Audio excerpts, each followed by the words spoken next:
हिंदू पंचांग के अनुसार प्रत्येक मास के 30 दिनों को चंद्र कला के आधार पर 15-15 दिनों में बांटा गया है। शुक्ल पक्ष तथा कृष्ण पक्ष। शुक्ल पक्ष के अंतिम दिन को पूर्णिमा कहते हैं और कृष्ण पक्ष के अंतिम दिन को अमावस्या कहते हैं। सोमवार के दिन पड़ने वाली अमावस्या को सोमवती अमावस्या कहा जाता है। आइए जानते हैं हिंदू धर्म में सोमवती अमावस्या का क्या महत्व है। सोमवती अमावस्या हिंदू धर्म में विशेष धार्मिक महत्व रखती है, क्योंकि सोमवार का दिन भगवान शिव को समर्पित है। अतः इस दिन भगवान शिव की पूजा तथा अर्चना करने का विधान माना गया है। इस दिन सुहागिन स्त्रियां अपने पति की दीर्घ आयु की कामना करते हुए पीपल वृक्ष की पूजा करती हैं तथा व्रत रखती हैं। पुराणों के अनुसार इस दिन मौन व्रत रखने से सहस्त्र गोदान का फल प्राप्त होता है। अमावस्या 2 शब्दों से मिलकर बनता है। शिव पुराण में इस संधि विच्छेद को भगवान शिव ने माता पार्वती को बताते हुए कहा था। सोम को अमृत कहा जाता है। अमा अर्थात एकत्रित करना तथा वस्या वास को कहा जाता है। अतः जिसमें अमृत तथा पुण्य एक साथ वास करते हो उसे सोमवती अमावस्या कहा जाता है। शास्त्रों के अनुसार सोमवती अमावस्या पर चंद्रमा का अमृत अंश पृथ्वी पर सबसे अधिक पड़ता है। जिन जातकों की पत्रिका में घातक काल सर्प दोष है, वे यदि सोमवती अमावस्या पर चांदी के बने नाग नागिन की विधिवत पूजा करते हैं और उन्हें नदी में प्रवाहित करते हैं तथा भगवान शिव पर कच्चा दूध चढ़ाते हैं, पीपल पर मीठा जल चढ़ाते हैं, उसकी परिक्रमा करते हैं, ब्राह्मणों को दक्षिणा देते हैं, तो निश्चय ही उन्हें काल सर्प दोष से मुक्ति प्राप्त होती है। आइए अब जानते हैं सोमवती अमावस्या पर व्रत तथा पूजन की क्या विधि है। नंबर 1, ऐसी मान्यता है कि पीपल के मूल में भगवान विष्णु, तने में भगवान शिव और उग्र भाग में ब्रह्मदेव का निवास होता है। अतः इस दिन पीपल वृक्ष की पूजन से सौभाग्य की वृद्धि होती है। इस दिन पीपल के वृक्ष की जड़ में दीपक जलाएं और महामंत्र ओम नमो भगवते वासुदेवाय का यथासंभव जाप करें। नंबर 2, इस दिन पीपल वृक्ष की 108 बार परिक्रमा करें, यदि यह संभव है तो। अन्यथा आप 5 बार या 11 बार भी परिक्रमा कर सकते हैं। परिक्रमा करते हुए वृक्ष पर कच्चे सूत का धागा लपेटते रहें। वृक्ष की जड़ में कच्चे दूध में मिश्री डालकर चढ़ाएं तथा भगवान विष्णु का ध्यान करते हुए पुष्प, धूप, अक्षत अर्थात चावल इत्यादि से पीपल वृक्ष की पूजा करें। ऐसा करने से आपकी व्यवसाय संबंधी सभी रुकावटें दूर होती हैं। नंबर 3, महाभारत काल से ही सोमवती अमावस्या पर तीर्थ स्थानों पर पिंडदान करने का विशेष महत्व माना गया है।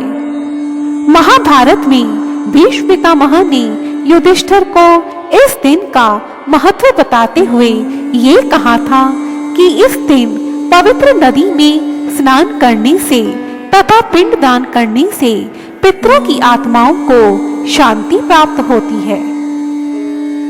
नंबर 4, इस दिन विवाहित स्त्रियां तुलसी माता की 108 बार अथवा जितनी बार आप सहजता से परिक्रमा कर सकती हैं उतनी बार तुलसी माता की परिक्रमा करें। इस दिन जो स्त्री तुलसी माता और माता पार्वती पर सिंदूर चढ़ाकर अपनी मांग में भरती है, वह सदा अखंड सौभाग्यवती का वर प्राप्त करती है।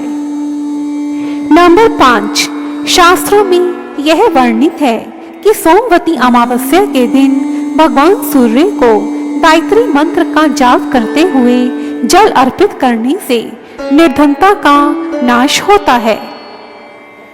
नंबर 6, जिन जातकों की पत्रिका में चंद्रमा कमजोर है, वे जातक यदि इस दिन गाय को दही और चावल खिलाएं तो उन्हें अवश्य ही मानसिक शांति प्राप्त होती है।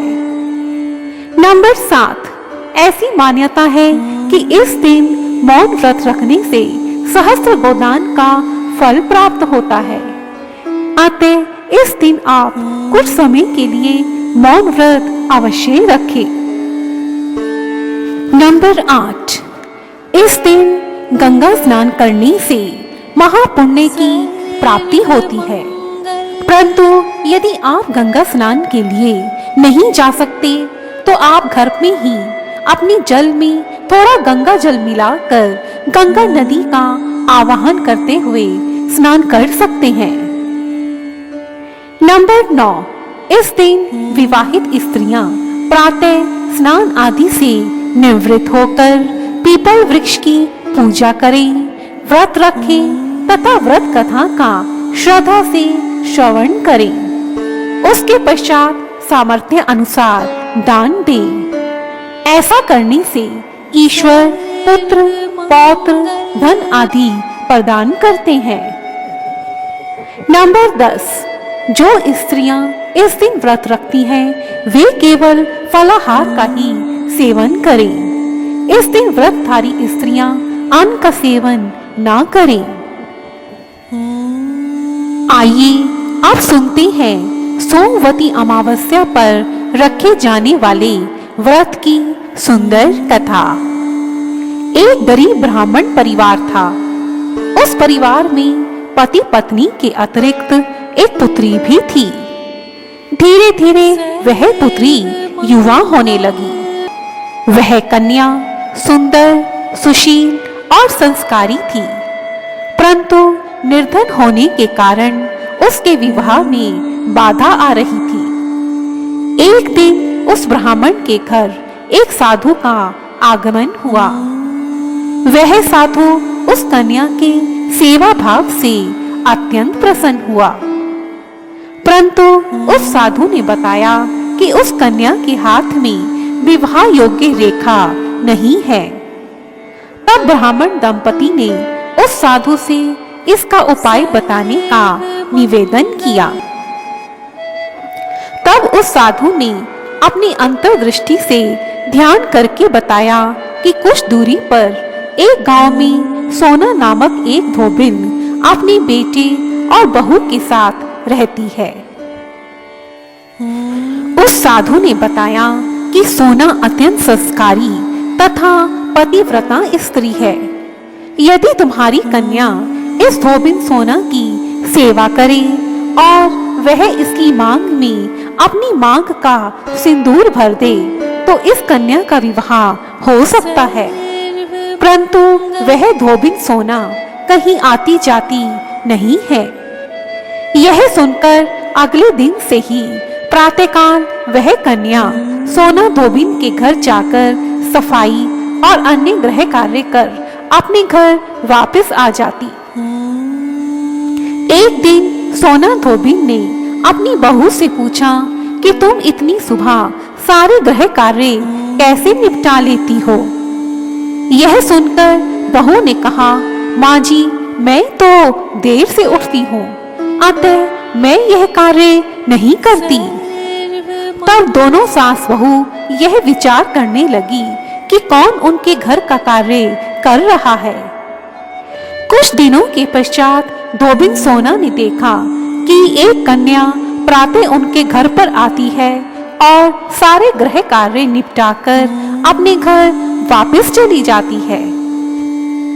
एक दिन जब वह कन्या वापस अपने घर जाने लगी तो सोना धोबिन उसके पांव में गिरकर पूछने लगी, आप कौन हैं और इस तरह छिपकर मेरे घर की चाकरी क्यों कर रही हैं? तब कन्या ने साधु द्वारा कही गई संपूर्ण बात सोना धोबिन को बता दी। सोना धोबिन उस कन्या की सहायता करने हेतु तुरंत तैयार हो गई।